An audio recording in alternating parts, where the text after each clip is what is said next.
Hello, everyone, and welcome in. Thank you so much for joining me here tonight. It's really good to see everybody. I know we have been hitting Emio, the Smiling Man, very hard lately, but I am really pleased to be getting back into books tonight here. Managed to get just a little bit of a break for it, and boy, there's something special about just getting a chance to read. And so, yeah, we are going to hop right back in and continue with Anne of Green Gables here. So when last we left off, there was quite a bit of change going on in Green Gables and with Anne herself as she started going to Sunday school and making waves with the wreath of flowers she put on her hat. I don't necessarily know why that would have made as much of a splash as it did, but apparently people were talking. And so Anne continues trying to acclimate to her new environment and her new world. Oh, hello, Fern. Welcome in. Sorry, it was giving me just a little bit of a check. Oh, and Owl Gran is here as well. Hey, Mom. Hope you're doing well. But yeah, so we've got over on YouTube, Fern and my mother are apparently going to be joining us tonight as well, which is absolutely fantastic. Alright, so, diving into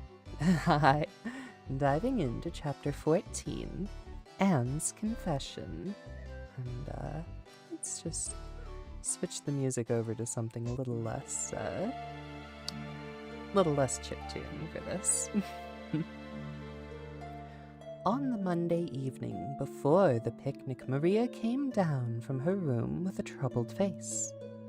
"Anne," she said to that small personage who was shelling peas by the spotless table and singing Nellie of the Hazel Dell with a vigor and expression that did credit to Diana's teaching, "did you see anything of my amethyst brooch?" Hello, Brian. Welcome in. Good to know my mod is early relative to us starting late. Oh, Owl Grandpa is also here. Well, good to know how many of my family have showed up for tonight. Hope you guys are having a good time and able to hear over the noise of the place that I know you're in. "I thought I stuck it in my pincushion when I came home from church yesterday evening, but I can't find it anywhere." I saw it this afternoon when you were away at the Aid Society," said Anne a little slowly. "I was passing your door, and when I saw it on the cushion, so I went in to look at it." "Did you touch it?" asked Maria sternly. Yes," admitted Anne. "I took it up and I pinned it on my breast just to see how it would look." "You had no business to do anything of the sort. It's very wrong in a little girl to meddle. You shouldn't have gone into my room in the first place, and you shouldn't have touched a brooch that didn't belong to you in the second. Where did you put it?" Oh, Brian, I have my family apparently watching on YouTube here, so that's what I meant, dearie. "Oh, I put it back on the bureau. I hadn't had it a minute. Truly, I didn't mean to meddle, Maria. I didn't think about its being wrong to go in and try on the brooch. But I see now that it was, and I'll never do it again. That's one good thing about me. I never do the same naughty thing twice." "You didn't put it back. That brooch isn't anywhere on the bureau. You've taken it out or something, Anne." "I did put it back," said Anne quickly. Hurtly, Maria thought. "I don't just remember whether I stuck it on the pincushion or laid it in the china tray, but I'm perfectly certain I put it back." "I'll go and have another look," said Maria, determining to be just. "If you put the brooch back and it's still, there still. If it isn't, I'll know you didn't. That's all. Maria went to her room and made a thorough search, but not only over the bureau, but in every other place that she thought the brooch might possibly be. It was not to be found, and she returned to the kitchen. Anne, the brooch is gone. By your own admission, you were the last person to handle it. Now, what have you done with it? Tell the truth at once. Did you take it out and lose it? You put me on the roof? Oh, you put the brooch on the roof? No! That would be so hard to get back. Oh dear. No, I didn't, said Anne solemnly, meeting Maria's angry gaze squarely. I never took the brooch out of your room, and that is the truth, if I was led to be the block for it, although I'm not very certain what a block is. So there, Maria. Anne's "so there" was only intended to emphasize her assertion, but Maria took it as a display of defiance. I believe you are telling me a falsehood, Anne, she said sharply. I know you are. There now, don't say anything more unless you are prepared to tell the whole truth. Go to your room and stay there until you are ready to confess. Will I take the peas with me? Said Anne meekly. No, I'll finish shelling them myself. Do as I bid you. Brian's over here teasing and bullying me and eating bots as a side job. I see. Well, thank you, Brian. It's good to know you're keeping an eye out for those pesky bots that like to pop up in chat sometimes. When Anne had gone, Maria went about her evening tasks in a very disturbed state of mind. She was worried about her valuable brooch. What if Anne had lost it? And how wicked of the child to deny having taken it when anybody could see she must have. With such an innocent face, too. I don't know what I would sooner have happen, thought Maria as she nervously shelled the peas. Of course, I don't suppose she meant to steal it or anything like that. She's just taken it to play with or help along that imagination of hers. She must have taken it, that's clear, for there hasn't been a soul in that room since she was in it, by her own story, until I went up tonight. And the brooch is gone, there's nothing sure. I suppose she has lost it and is afraid to own up for fear she'll be punished. It's a dreadful thing to think that she tells falsehoods. It's a far worse thing than her fit of temper. It's a fearful responsibility to have a child in your house that you can't trust. Slyness and untruthfulness, that's what she displayed. I declare I feel worse about that than the brooch. If only she'd have told me the truth about it, I wouldn't mind so much. Oh, Fern wants to taste the bots too? Well, maybe we'll have to have you moderate for me someday here, dearie. Brian's ready for them. Send them to Brian for eating. What do bots taste like, Brian? I do wonder about that. Oh, let's get a drink here. Maria went to her room at intervals all throughout the evening and searched for the brooch without finding it. A bedtime visit to the east gable produced no result. Anne persisted in denying that she knew anything about the brooch, but Maria was only more firmly convinced that she did. Is it perfect music? Yeah. She told Matthew the story the next morning. Matthew was confounded and puzzled.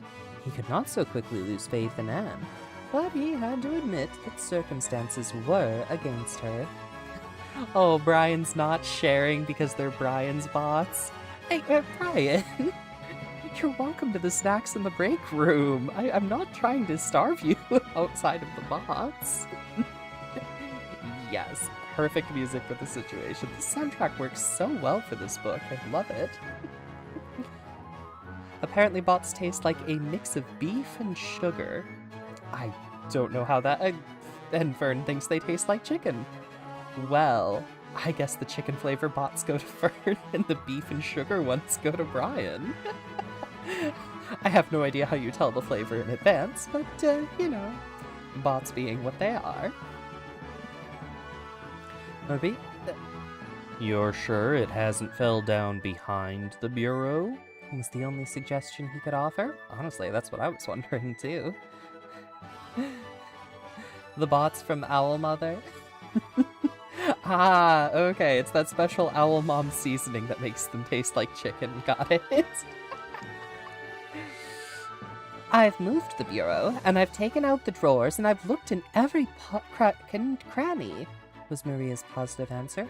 The brooch is gone, and that child has taken it and lied about it. That's the plain and ugly truth, Matthew Cuthbert. We might as well look it in the face. Well now, what are you going to do about it? Asked Matthew forlornly, feeling secretly thankful that Maria, and not he, had to deal with the situation. He felt no desire to put his oar in at this time. She'll stay in her room until she confesses, said Maria grimly, remembering the success of this method in the former case. Then we'll see. Perhaps we'll be able to find the brooch if she'll only tell me where she took it. But in any case, she'll have to be severely punished, Matthew. Fern has only tasted version 2 of the bots? Oh. Well, good to know that there's multiple versions of bots with different flavors. Well now, you'll have to punish her, said Matthew, reaching for his hat. I've nothing to do with it, remember. You warned me off yourself.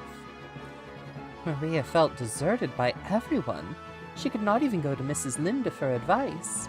She went up to the east gable with a very serious face, and left it with a face more serious still. Anne steadfastly refused to confess. She persisted in asserting that she had not taken the brooch. The child has evidently been crying, and Maria felt a pang of pity, which she sternly repressed. By night, she was, as she expressed it, beat out. One of the 1,000 seasonings is the chicken seasoning. Fair enough. Oh, I like the idea, Fern. I like the idea. You'll stay in this room until you confess, Anne. You can make up your mind to that. But the picnic is tomorrow, Maria. You won't keep me from going to that, will you? You'll just let me out for the afternoon, won't you? And then I'll stay here as long as you like afterward cheerfully, but I must go to the picnic. You'll not go to picnics nor anywhere else until you've confessed, Anne. Oh, Maria. But Maria had gone out and shut the door. Wednesday morning dawned as bright and fair as if expressly made to order for the picnic. Birds sang around Green Gables. The Madonna lilies in the garden sent out whiffs of perfume that entered in on viewless wings at every door and window, and wandered through halls and rooms like spirits of benediction. The birches in the hollow waved joyful hands as if watching for Anne's usual morning greeting from the east gable. But Anne was not at her window. When Maria took her breakfast up to her, she found the child sitting primly on her bed, pale and resolute, with tight-shut lips and gleaming eyes. Yes, it is perfectly timed. I love it. Maria, I'm ready to confess. Ah! Maria laid down her tray. Once again, her method had succeeded, but her success was very bitter to her. Let me hear what you have to say, Anne. I took the amethyst brooch, said Anne, as if repeating a lesson she had learned. I took it just as you said. I didn't mean to take it when I went in, but it did look so beautiful, Maria, when I pinned it on my breast that I was overcome by an irresistible temptation. I imagined how perfectly thrilling it would be to take it to Idlewild and play as I was the Lady Cordelia Fitzgerald. It would be so much easier to imagine I was the Lady Cordelia if I had a real amethyst brooch on. Diana and I made necklaces of roseberries, but what are roseberries compared to amethysts? So I took the brooch. I thought I could put it back before you came home. I went all the way around the road to lengthen out the time. when I was going over the bridge of the Lake of the Shining Waters, I took the brooch off to have another look at it. Oh, how it did shine in the sunlight. And then, when I was leaning over the bridge, it just slipped through my fingers, and went down, down, down, all purply and sparkling, and sank forevermore beneath the Lake of Shining Waters, and that's the best I can do at confessing, Maria. I have rights? I gotta make sure on this, because I'm pretty sure you mean you have rights in the legal sense, but you've spelled it rights as in I have special ceremonies that I'm preparing, like I'm giving you the final rites. So I'm now imagining that you've decided that Anne is completely dead. You're going to give her the final rites. Love it, Fern. Maria felt hot anger surge up in her heart again. This child had taken and lost her treasured amethyst brooch, and now sat there calmly reciting the details thereof, without the least apparent compunction or repentance. "Anne, this is terrible," she said, trying to speak calmly. "You are the very wickedest girl I ever heard of." "Yes, I suppose I am," agreed Anne tranquilly. "And I know I'll have to be punished. It'll be your duty to punish me, Maria. Won't you please get it over right off, because I'd like to go to the picnic with nothing on my mind." "You don't need to tell me anything." "Oh no." "I'll be forever confused." "Oh, I don't need to tell you anything, Maria. Except I just did tell you everything. But that aside, picnic indeed. You shall go to no picnic today, Anne Shirley. That shall be your punishment, and it isn't half severe enough either for what you've done." "Not to go to the picnic?" Anne sprang to her feet and clutched Maria's hand. "But you promised me I might. Oh, Maria, I must go to the picnic. That's why I confess. Punish me any way you like but that. Oh, Maria, please, please let me go to the picnic. Think of the ice cream. For anything you know, I may never have a chance to taste ice cream again." Maria disengaged Anne's clinging hands stonily. "You needn't plead, Anne. You are not going to the picnic, and that's final. No, not another word." Anne realized that Maria was not to be moved. She clasped her hands together, gave a piercing shriek, then flung herself face downward on the bed, crying and writhing in an utter abandonment of disappointment and despair. "For the land's sake," gasped Maria, hastening from the room. "I believe the child is crazy. No child in her senses would behave as she does. If she isn't, she's utterly bad. Oh dear, I'm afraid Rachel was right from the first. But I've put my hand to the plow, and I won't look back." That was a dismal morning. Is she lactose intolerant? I don't think so.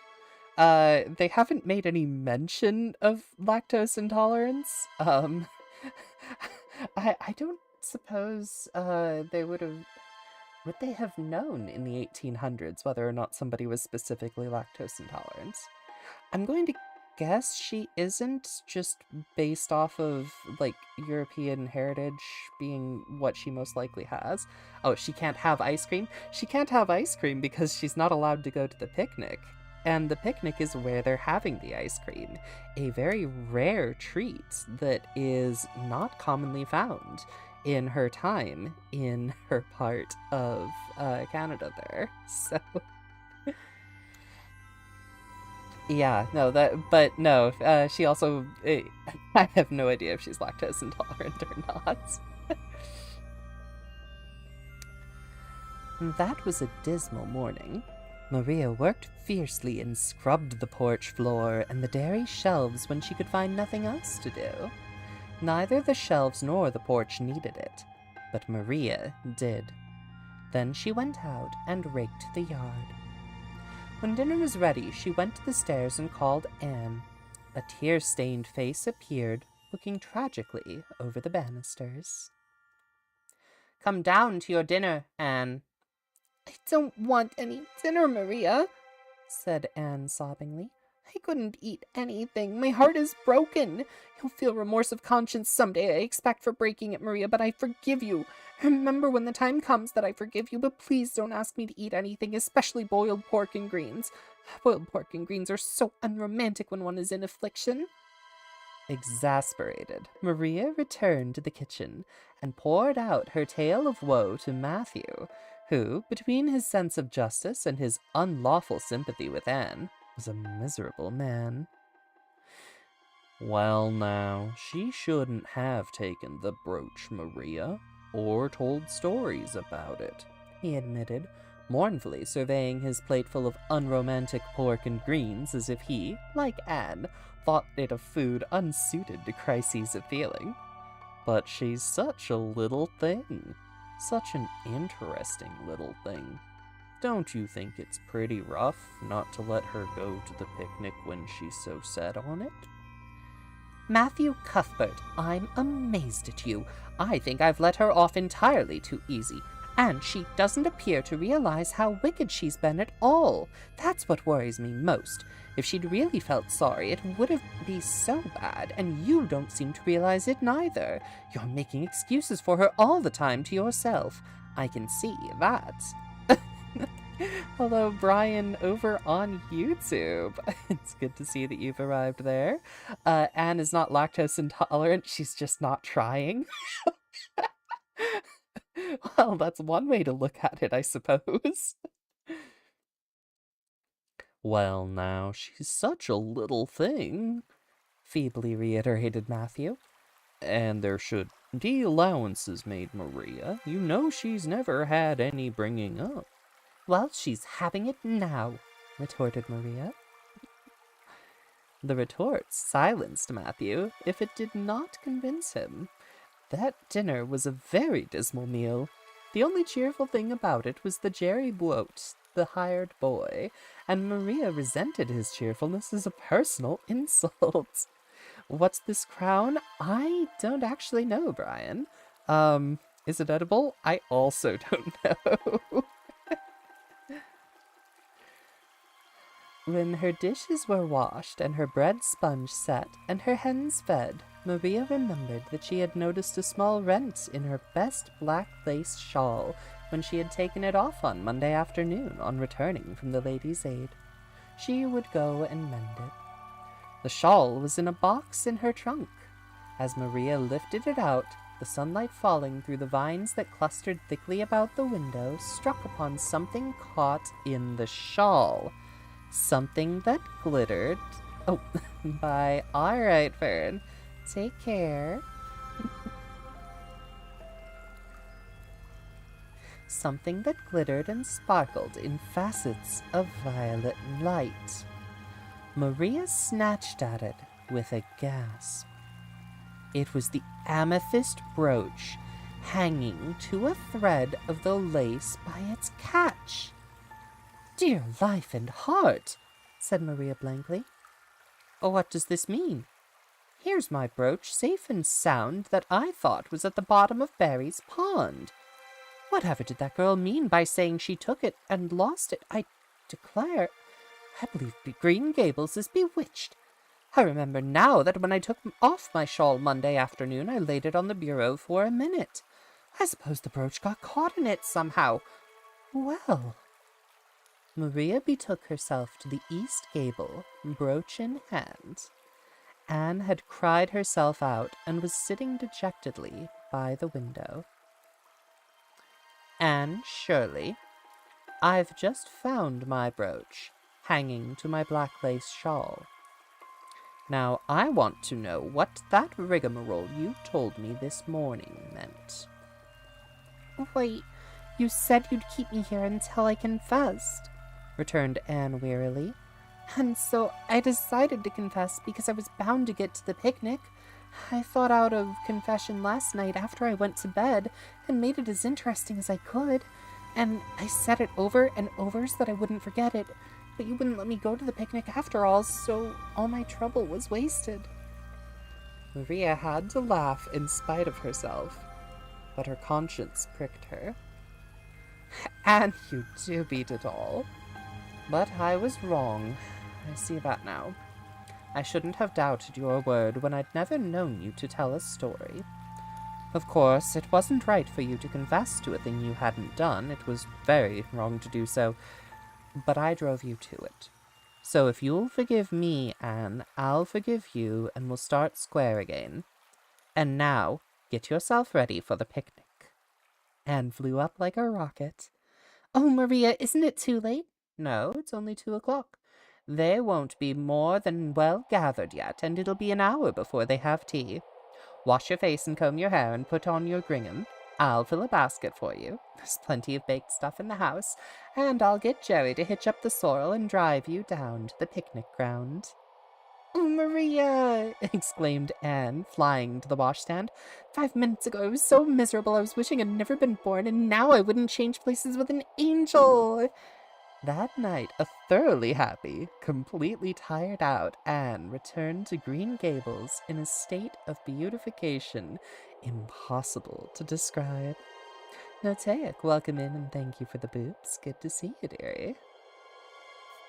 Oh, Maria, I've had a perfectly scrumptious time. Scrumptious is a new word I learned today. I heard Mary Alice Bell use it. Isn't it very expressive? Everything was lovely. We had a splendid tea, and then Mr. Harmon Andrews took us all for a row in the lake of shining waters, 6 of us at a time. And Jane Andrews nearly fell overboard. She was leaning out to pick water lilies, and if Mr. Andrews hadn't caught her by her sash, just in the nick of time, she'd have fallen in and probably been drowned. Oh, if only it had been me. It would have been such a romantic experience to have been nearly drowned. It would be such a thrilling tale to tell. And we had the ice cream. Words fail to describe that ice cream, Maria. I assure you it was sublime. Good to see you too. Thank you, Notaic. That evening, Maria told the whole story to Matthew over her stocking basket. I'm willing to own up that I made a mistake, she concluded candidly. But I've learned a lesson. I have to laugh when I think of Anne's confession, although I suppose I shouldn't, for it really was a falsehood. But it doesn't seem as bad as the other would have been, somehow, and anyhow, I'm responsible for it. A child is hard to understand in some respects, but I believe she'll turn out all right. And there's one thing certain, no house will ever be dull that she's in.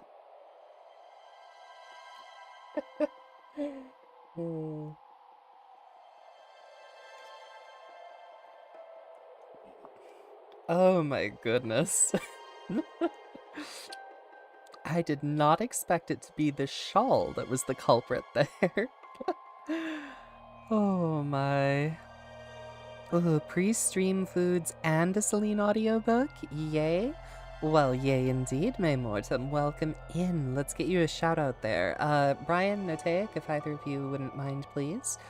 So for those not already familiar with May Mortem, she is a relatively new streamer, has just recently hit the triple digits on those subscription, or on the, follower list. Slash shout out, Notaic. Oh, Bright has to recharge earbuds, got it. But no, May is primarily playing horror games and Warhammer 40k models, and also was recently showing off an absolutely lovely maid outfit.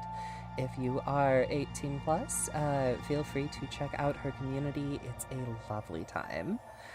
So yes, May, thank you very much for joining us tonight. I hope you enjoy the story as you get ready for your own stream here. Chapter 15, A Tempest in the School Teapot. You's a nerd, by the way? Well, thank you, Brian. I shall take that as high praise. What a splendid day, said Anne, drawing a long breath. Isn't it good just to be alive on a day like this? I pity the people who aren't born yet for missing it. They may have good days, of course, but they can never have this one, and it's splendider still to have such a lovely way to go to school, isn't it? It's a lot nicer than going round by the road. That is so dusty and hot, said Diana, practically peeping into her dinner basket and mentally calculating if the 3 juicy, toothsome raspberry tarts reposing there were divided among 10 girls, how many bites each girl would have. Hello, Naruto. Thank you for dropping by, even if just to say hi. It's good to have you here, dearie. The little girls of Avonlea School always pooled their lunches, and to eat 3 raspberry tarts all alone or even to share them only with one's best chum would have forever and ever branded as awful mean the girl who did it.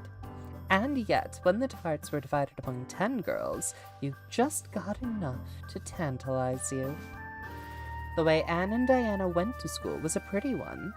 Anne thought those walks to and from school with Diana couldn't be improved upon even by imagination.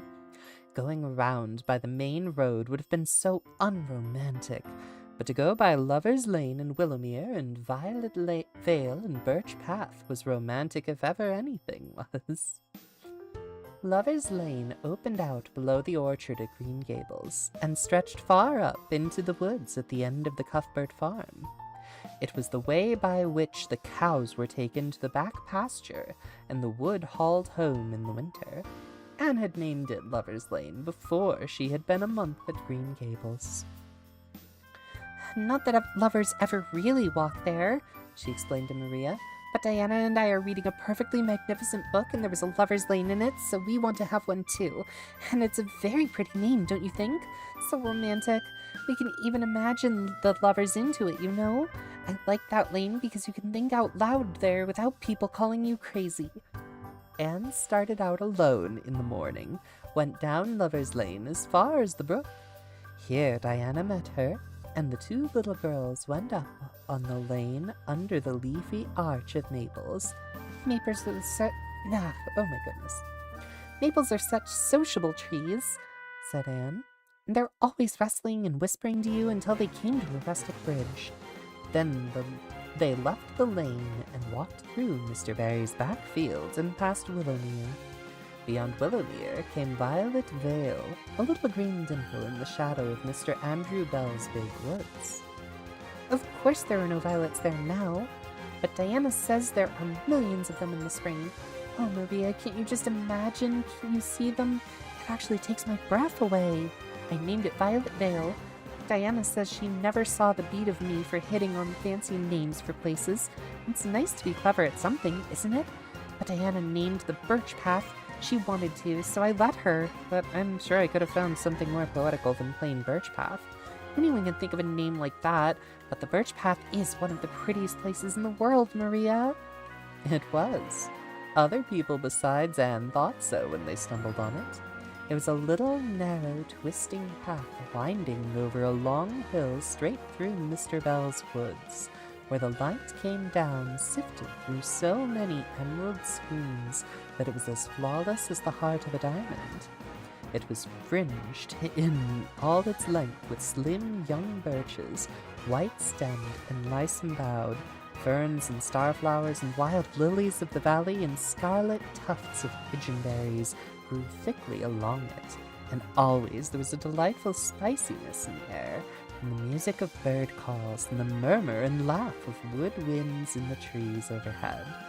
Now and then you might see a rabbit skipping across the road if you were quiet, which, with Anne and Diana, happened about once in a blue moon. Necromancer, hello, welcome in. If one of the mods could please shout out Necromancer for me.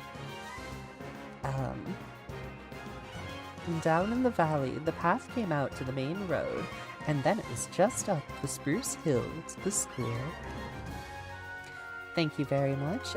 So for those not already familiar with Necromancer, they are a streamer who I've mostly seen doing collaborations playing Deponia, but I know that they've been recently...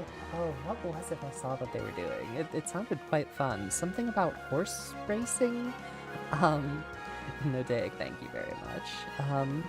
But yeah, anyway, they're fun, they're very enthusiastic. If you get a chance, I recommend checking them out.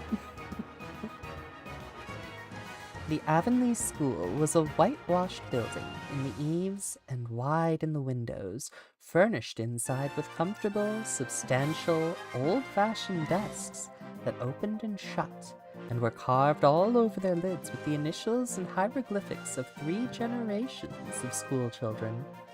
The schoolhouse was set back from the road, and behind it was a dusky fir wood and brook where all the children put their bottles of milk in the morning to keep cool and sweet until dinner hour.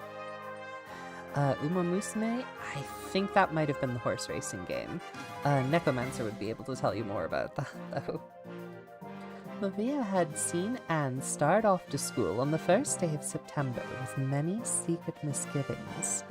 Anne was such an odd girl. How would she get on with the other children, and how on earth would she ever manage to hold her tongue during the school hours? Things went better than Maria feared, however. Anne came home that evening in high spirits. I think I'm going to like school here. I don't think much of the master, though. He's all the time curling his mustache and making eyes at Prissy Andrews. Prissy is grown up, you know. She's 16 and studying for the entrance examination into Queen's Academy at Charlottetown next year. Tilly Bootler says the master is dead gone on her. She's got a beautiful complexion and curly brown hair, and she does it up so elegantly. She sits in the long seat at the back, and he sits there too most of the time to explain her lesson, he says. But Ruby Gillis says she saw him writing something on her slate, and when Prissy read it, she blushed as red as a beet and giggled, and Ruby Gillis says she doesn't believe it has anything to do with the lesson. Pretty Derby. Homicipher text. Meet horror people who may or may not be friendly and speak other languages. Oh, interesting. Curling mustache, total villain. To jail with him! Yes, absolutely, Necromancer. Jail. Now. Anne Shirley, don't let me hear you talking about your teacher in that way again. You don't go to school to criticize the master. I guess he can teach you something, and it's your business to learn. And I want you to understand right off that you are not to come home telling tales about him. That is something I won't encourage. I hope you were a good girl. Oh, Brian, if you want, you've got something to eat. Oh, Noteic got it. Alrighty. Thank you for eating the bot, Noteic. But we had some flavors described earlier. What flavor was that bot that you just banned? Indeed I was, said Anne comfortably. It wasn't so hard as you might imagine either. I sit with Diana. Our seat is right by the window, and we can look down to the Lake of Shining Waters. There are a lot of nice girls in school, and we had scrumptious fun playing at dinner time. It's so nice to have a lot of little girls to play with. But of course I like Diana best, and I always will. I adore Diana. I'm dreadfully far behind the others. They're all in the 5th book, and I'm only in the 4th. I feel that's kind of a disgrace, but there's not one of them has such an imagination as I have, and I soon found that out. We had reading and geography and Canadian history and diction today. Mr. Phillips said my spelling was disgraceful, and he held up my slate so everybody could see it, all marked over. I felt so mortified, Maria. He might have been politer to a stranger, I think. Ruby Gillis gave me an apple, and Sophia Sloane lent me a lovely pink card with "May I see you home" on it. I'm to give it back to her tomorrow. And Tilly Bootler let me wear her bead ring all afternoon.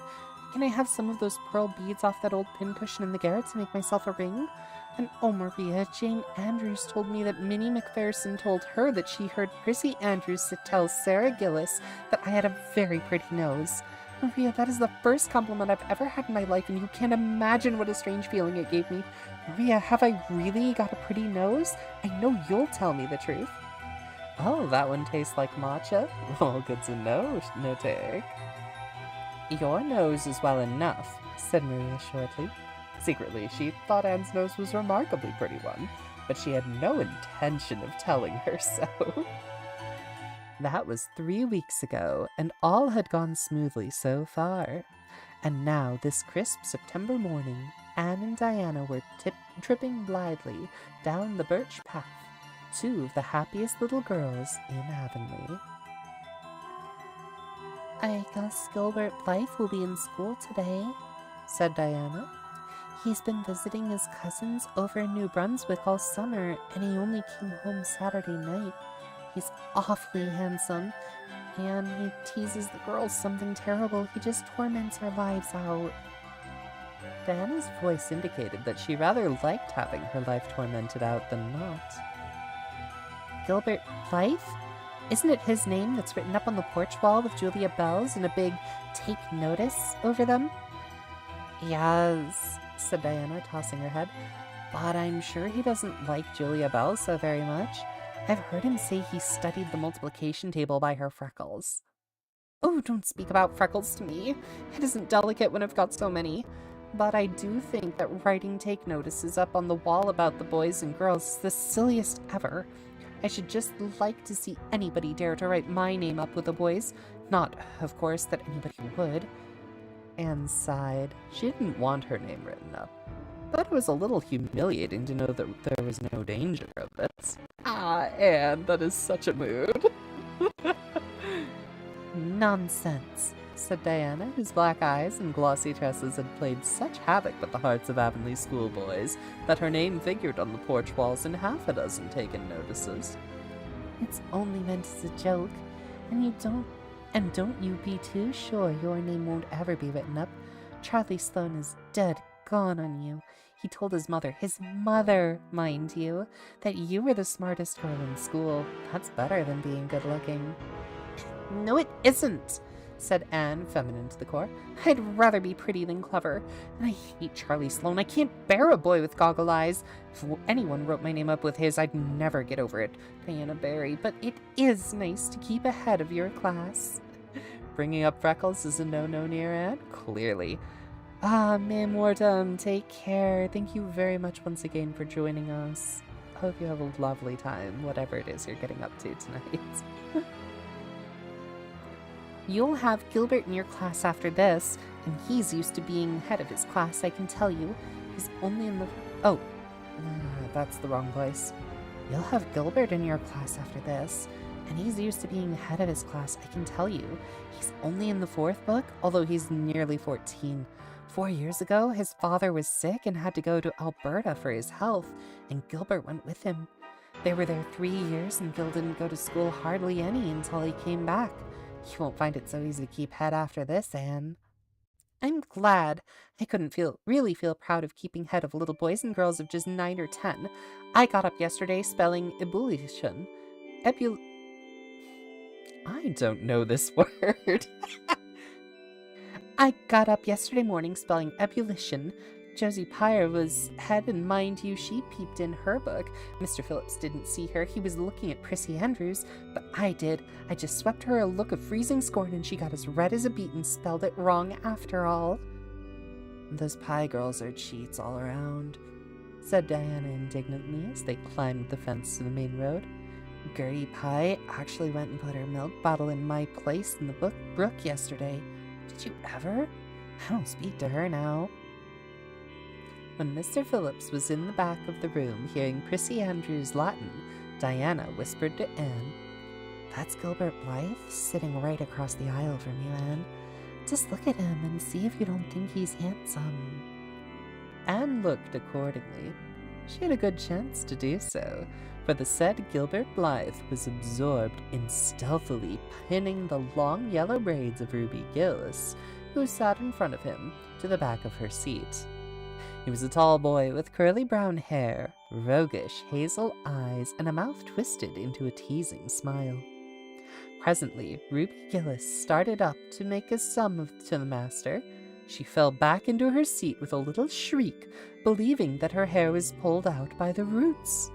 Everybody looked at her, and Mr. Phillips glared so sternly that Ruby began to cry. Gilbert had whisked the pin out of sight and was studying his history with the soberest face in the world. But when the commotion subsided, he looked at Anne and winked with inexpressible drollery. If Necromancer wrote a book like this, they'd toss in new words just to see if anyone calls them out on it. Oh, that's brilliant! I might have been trolled by a book that is well over 100 years old. I think your Gilbert Blythe is handsome, confided Anne to Diana, but I think he's very bold. It isn't good manners to wink at a strange girl. But it was not until the afternoon that things really began to happen. Mr. Phillips was back in the corner explaining a problem in algebra to Prissy Andrews, and the rest of the scholars were doing pretty much as they pleased, eating green apples, whispering, drawing pictures on their slates, and driving crickets harnessed to strings up and down the aisle. Gilbert Blythe was trying to make Anne Shirley look at him and failing utterly, because Anne was at the moment totally oblivious, not only of the very existence of Gilbert Blythe, but every other scholar in Avonlea School and of Avonlea School itself. With her chin propped on her hands and her eyes fixed on the blue glimpse of the lake of shining waters that the west window afforded, she was far away in a gorgeous dreamland, hearing and seeing nothing save her own wonderful visions. Gilbert Blythe wasn't used to putting himself out to make a girl look at him and meeting with failure. She should look at him, that red-haired Shirley girl with the little pointed chin and the big eyes that weren't like the eyes of any other girls in Avonlea School. Gilbert reached across the aisle, picked up the end of Anne's long red braid, held it out at arm's length, and said in a piercing whisper, "Carrots, carrots!" Then Anne looked at him with a vengeance. She did more than look. She sprang to her feet, her bright fancies fallen into cureless ruin. She flashed one indignant glance at Gilbert, from whose eyes angry sparkle was swiftly quenched in equally angry tears. "You mean, hateful boy! How dare you!" And then, whack! Anne had brought her slate down on Gilbert's head and cracked it. Slate, not head. Clear cross. Avonlea School always enjoyed a scene. This was an especially enjoyable one. Everybody said, "Oh," in horrified delight. Diana gasped. Ruby Gillis, who was inclined to be hysterical, began to cry. Tommy Sloane let his team of crickets escape him altogether while he stared, open-mouthed, at the tableau. Mr. Phillips stalked down the aisle and laid his hand heavily on Anne's shoulder. "Anne Shirley, what does this mean?" he said angrily. Anne returned no answer. It was asking too much of flesh and blood to expect her to tell before the whole school that she had been called carrots. Gilbert, it was, who spoke up stoutly. "It was my fault, Mr. Phillips. I teased her." Mr. Phillips paid no heed to Gilbert. "I am sorry to see a pupil of mine displaying such a temper and such a vindictive spirit," he said in a solemn tone, as if the mere fact of being a pupil of his ought to root all evil passions from the hearts of a small, imperfect mortal. "Anne, go and stand on the platform in the front of the blackboard for the rest of the afternoon." Anne would have infinitely preferred a whipping to this punishment, under which her sensitive spirit quivered as from a whiplash. With a white, set face, she obeyed. Mr. Phillips took a chalk crayon and wrote on the blackboard above her head, "Anne Shirley has a bad temper. Anne Shirley must learn to control her temper," and then read it out loud so that even the primer class who couldn't read writing should understand it. Of course, blamed the victim and not the bully. Well, he sees a broken slate in the hands of Anne. He doesn't see that Gilbert has misbehaved. He was, quiet about it. And isn't that always the hazard? Anne stood there the rest of the afternoon with that legend above her. She did not cry nor hang her head. Anger was still too hot in her heart for that, and it sustained her amid all her agony of humiliation. With resentful eyes and passion-red cheeks, she confronted alike Diana's sympathetic gaze and Charlie Sloane's indignant nods and Josie Pye's malicious smiles. As for Gilbert Blythe, she would not even look at him. She would never look at him again. She would never speak to him. When school was dismissed, Anne marched out with her red head held high. Gilbert Blythe tried to intercept her at the porch door. "I'm awfully sorry I made fun of your hair, Anne," he whispered contractedly. "Honest I am. Don't be mad for your keep now." But he's evil? Oh, I don't think he's evil. I think he's learning. Oh dear. Oh dear. Did my avatar just crash again? Heck.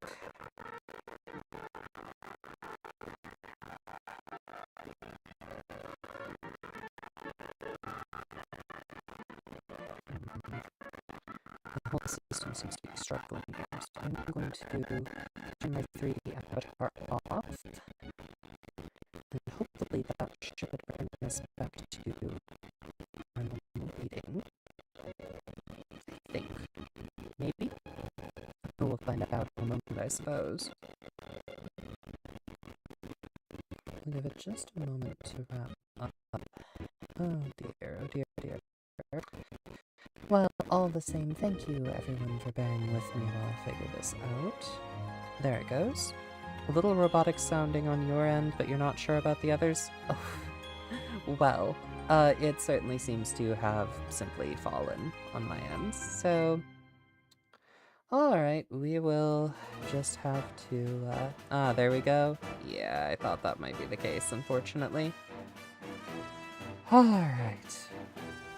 Fortunately, we do have a backup, a much less resource-intensive avatar. So, thank you once again to Nebby for making this avatar for me.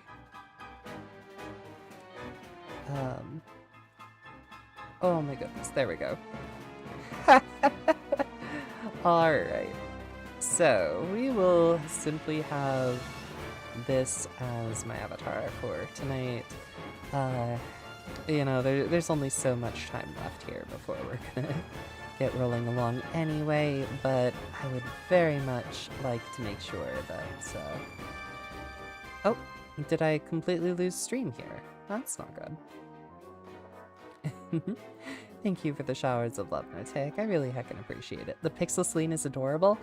Yes! Oh, yeah. No, Nebby did a fantastic job with it. I am really grateful to her for taking that on and for making it a thing. You know, it just... Oh. Interesting. I think my YouTube might also be delayed at this point. Should we perhaps look at... Well, let's see if we can finish this chapter here. You're still here? Alright. If you're still here, then we will finish out the chapter, and then we'll raid out, the scuff just kind of ending us, unfortunately. Anne swept by disdainfully, without look or sign of hearing. "Oh, how could you, Anne?" breathed Diana as they went down the road, half reproachfully, half admiringly. Diana felt that she could never have resisted Gilbert's plea. "Oh, necromancer, thank you for the stretchies." Get some good stretchies in, and a hydrate.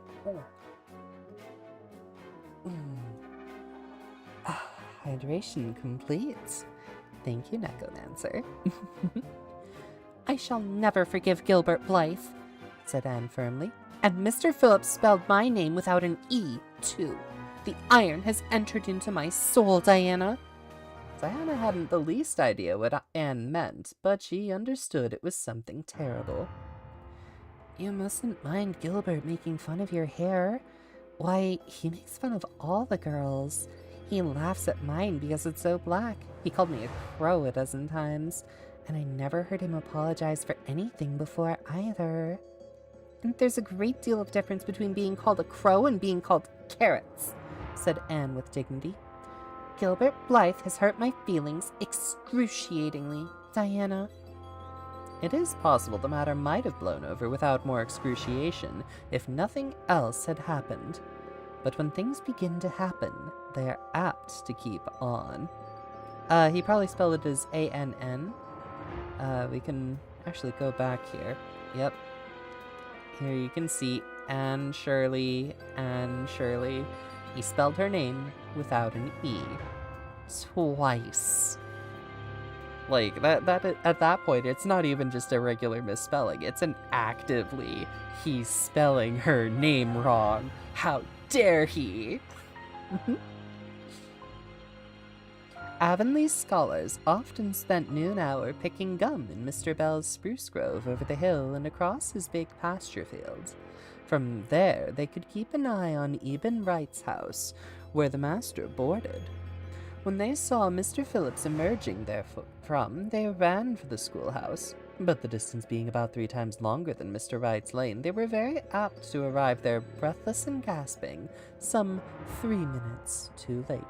How dare jail? My goodness, Necromancer, you're just putting people in jail tonight, specifically this schoolmaster. On the following day, Mr. Phillips was seized with one of his spasmodic fits of reform, and announced, before going home to dinner, that he should expect to find all the scholars in their seats when he returned. Anyone who came in late would be punished. All the boys and some of the girls went to Mr. Bell's spruce grove as usual, fully intending to stay only long enough to pick a chew. But spruce groves are seductive and yellow nuts of gum beguiling. They picked and loitered and strayed, and as usual, the first thing that recalled them to a sense of the flight of time was Jimmy Glover, shouting from the top of a patriarchal old spruce, "Master's coming!"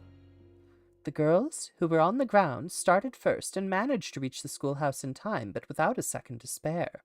The boys, who had to wriggle hastily down from the trees, were later, and Anne, who had not been picking gum at all, but was wandering happily in the far end of the grove, waist deep among the bracken and singing softly to herself with a wreath of rice lilies on her hair, as if she were some wild divinity of the shadowy places, was latest of all.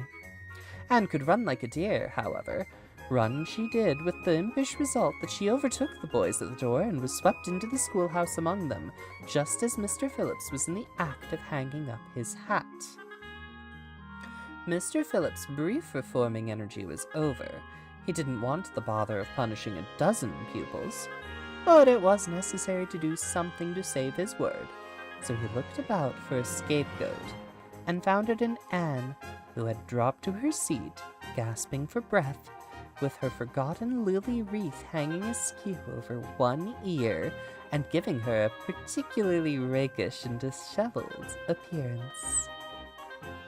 "And surely, since you seem to be so fond of the boys' company, we shall indulge your taste for it this afternoon," he said sarcastically.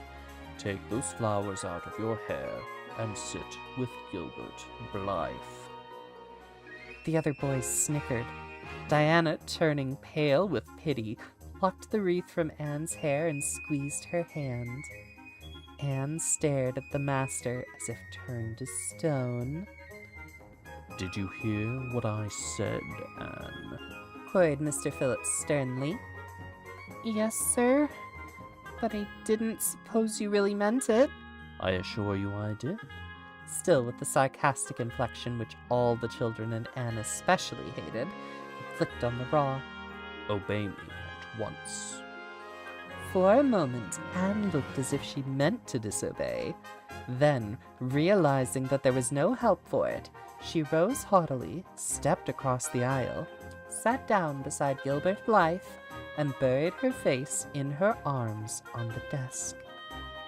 Ruby Gillis, who got a glimpse of it as it went down, told the others going home from school that she'd actually never seen anything like it. It was so white with awful little red spots on it. To Anne, this was the end of all things. It was bad enough to be singled out for punishment from among a dozen equally guilty ones. It was worse still to be sent to sit with a boy, but that boy should be Gilbert Blythe, who was heaping insult on injury to a degree utterly unbearable. Anne felt that she could not bear it, and it would be no use to try. Her whole being seethed with shame and anger and humiliation. beat him up, Anne. You can take him. Whether she could take him or not, she would get such a scolding from Maria if she tried. No, she's not pulling that stunt.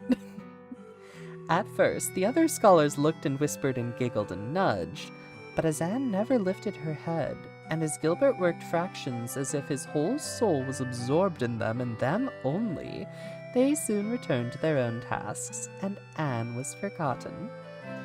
When Mr. Phillips called the history class out, Anne should have gone, but Anne did not move, and Mr. Phillips, who had been writing some verses to Priscilla before he called the class, was thinking about an obstinate rhyme still and never missed her.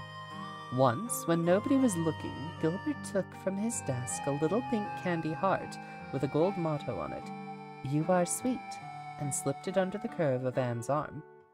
Whereupon Anne rose, took the pink heart gingerly between the tips of her fingers, dropped it on the floor, ground it to powder beneath her heel, and resumed her position without deigning to bestow a glance on Gilbert. "Sorry, sir, Anne is not here. I'm Anne, with an E." Notaic, that right there is good stuff. Thank you. Oh dear. When school went out, Anne marched to her desk, ostentatiously took out everything therein, books and writing tablet, pen and ink, testament and arithmetic, and piled them neatly on her cracked slate. "What are you taking those things home for, Anne?" Diana wanted to know as soon as they were out on the road. She had not dared to ask the question before. "I am not coming back to school anymore." Diana gasped and stared at Anne to see if she meant it. "Will Maria let you stay home?" "She'll have to. I'll never go to the school to that man again." "Oh, Anne," Diana cried as if she were ready to cry. Diana looked as if she were ready to cry. "I do think you're mean. What shall I do? Mr. Phillips will make me sit with that horrid Gertie Pye. I know he will because she is sitting alone. Do come back, Anne." "I'd do almost anything in the world for you, Diana. I'd let myself be torn limb from limb if it would do you any good. But I can't do this, so please don't ask. You harrow up my very soul." "Just think of all the fun you'll miss. We are going to build the loveliest new house down by the brook, and we'll be playing ball next week. And you've never played ball, Anne. It's tremendously exciting. And we're going to learn a new song. Jane Andrews is practicing it up now. And Alice Andrews is going to bring a new pansy book next week. And we're all going to read it out loud, chapter about, down by the brook. You know you are so fond of reading out loud, Anne." Okay, doggone it, those do sound pretty awesome. Nothing moved Anne in the least. Her mind was made up. She would not go to school to Mr. Phillips again. She told Maria so when she got home. "Nonsense," said Maria. "It isn't nonsense at all," said Anne, gazing at Maria with solemn, reproachful eyes. "Don't you understand, Maria? I've been insulted." "Insulted fiddlesticks. You'll go to school tomorrow as usual." "Oh, no." Anne shook her head gently. "I'm not going back, Maria. I'll learn my lessons at home and I'll be as good as I can be and hold my tongue all the time if it's possible at all. But I will not go back to school, I assure you." "Anne, I need you to stay so I'm not..." "Anne, I need you to stay so I'm not the next target." Wow, what a friend. Yeah, but she's doing the best she can to keep Anne from just absolutely writing off school. I can see her doing her best. And let's face it, those are probably more compelling arguments for Anne than anything else would have been. Some teachers target certain kids as bad kids and they become what they're treated as. Anne's gonna be fine. She's gonna turn out alright, regardless of what he's doing to her. Maria saw something remarkably like unyielding stubbornness looking out of Anne's small face. She understood that she would have trouble in overcoming it, but she resolved wisely to say nothing more just then.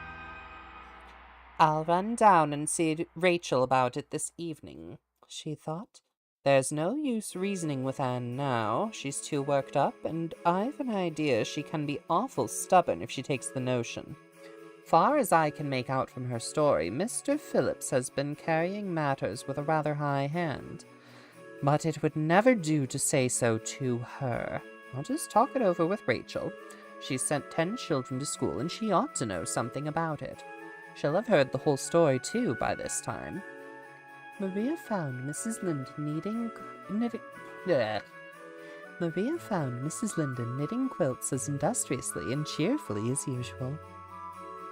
I suppose you know what I've come about, she said a little shamefacedly. Mrs. Rachel nodded. About Anne's fuss at school, I reckon, she said. Tilly Boulter was on her way home from school and told me about it. I don't know what to do with her, said Maria. She declares she won't go back to school. I never saw a child so worked up. I've been expecting trouble ever since she started to school.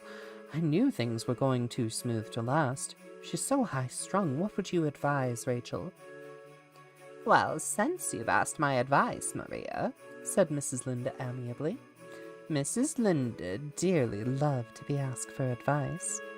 I'd just humor her a little at first, that's what I'd do. It's my belief that Mr. Phillips was in the wrong. Of course, it doesn't do to say so to the children, you know.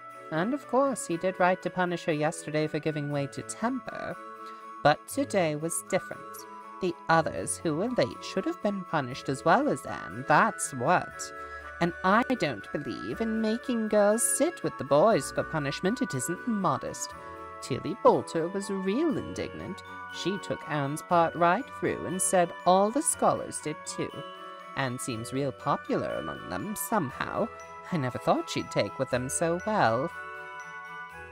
Then you really think I'd better let her stay home? Yes. That is, I wouldn't say school to her again until she said it herself. Depend upon it, Maria, she'll cool off in a week or so and be ready enough to go back of her own accord, that's what. While, if you were to make her go back right off, dear knows what freak or tantrum she'd take next, and make more trouble than ever. The less fuss made, the better, in my opinion. She won't miss much by not going to school, as far as that goes. Mr. Phillips isn't any good at all as a teacher. The order he keeps is scandalous, that's what, and he neglects the young fry and puts all his time on those big scholars he's getting ready for Queen's. He'd never have got the school for another year if his uncle hadn't been a trustee. The trustee, for he just leads the other two around by the nose, that's what. I declare, I don't know what education in this island is coming to. Mrs. Rachel shook her head, as much as if to say she were only the head of the education system in the province, things would be much better managed. Ugh, I don't like how I said that. Let's try it again. Mrs. Rachel shook her head, as much as to say if she were only at the head of the educational system in the province, things would be much better managed. Maria took Mrs. Rachel's advice, and not another word was said to Anne about going back to school. She learned her lessons at home, did her chores, and played with Diana in the chilly purple autumn twilights. But when she met Gilbert Blythe on the road or encountered him in Sunday school, she passed him by with an icy contempt that was no whit thawed by his evident desire to appease her. Even Diana's efforts as a peacemaker were of no avail. Anne had evidently made up her mind to hate Gilbert Blythe to the end of his life. As much as she hated Gilbert, however, she did love Diana with all the love of her passionate little heart, equally intense in its likes and dislikes. One evening, Maria, coming in from the orchard with a basket of apples, found Anne sitting alone by the east window in the twilight, crying bitterly. "Whatever's the matter now, Anne?" she asked. "It's about Diana. Oh, I love Diana so, Maria," I cannot ever live without her, but I know very well when we grow up that Diana will get married and go away and leave me, and oh, what am I to do? I hate her husband. I just hate him furiously. I've been imagining it all out. The wedding and everything, Diana dressed in snowy garments with a veil and looking as beautiful and regal as a queen, and me, the bridesmaid, with a lovely dress too and puffed sleeves, both a breaking heart hid beneath my smiling face and bidding Diana goodbye. Here Anne broke down entirely and wept with increasing bitterness. Maria turned quickly away to hide her twitching face, but it was no use. She collapsed on the nearest chair and burst into such a hearty and unusual peal of laughter that Matthew, crossing the yard outside, halted in amazement. When had he heard Maria laugh like that before? "Well, Anne Shirley," said Maria as soon as she could speak, "if you mustn't borrow trouble, for pity's sake, borrow it handier home. I should think that you had an imagination, sure enough." Wow, what a terrible theoretical husband. Oh my goodness. Oh. Oh, I'm sure the husband won't be that bad. Wait, why are we getting this girl married? They're like 10 years old. Ah. Love it though. Ah, this is good stuff. However, we are reaching the end of the night, and as we always need to, it's going to be time to select a raid target, I'm afraid. Alright, let's see what we've got on tap here. Alright, so thank you once again to everybody who's joined in here. It was really good to see some familiar faces, and just to have folks giving us a nice little talk. Oh boy, so many things going on here. Da, da, da. Da, da, da. Looking for a raid target. Oh, there are a few.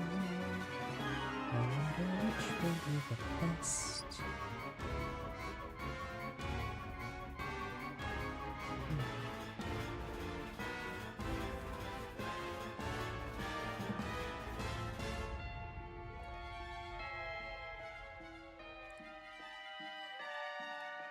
Well, I'm not seeing a whole lot that would work well. But you know, May popped in earlier, and I've been ending so early that we haven't really been able to raid out to her very often. Let's go ahead and give her tonight's raid. Alright, so we're gonna get the raid started. Feels like thinks Diana is playing the Peacemaker. Oh, she might be. Bye, Selene. Thanks for the story. Well, thank you very much for joining us here, Necromancer. And so, we are going to conclude. I'm glad you've joined our stream today. Stream here ends the stream here. But it's time to go our separate ways. Yes, it's time to end the stream here. Stream here ends the stream here. Oh, stream here ends the stream here. For the software's scuffed and the bit rate's low, and it's time to end the stream here. Until next time, I'll be waiting.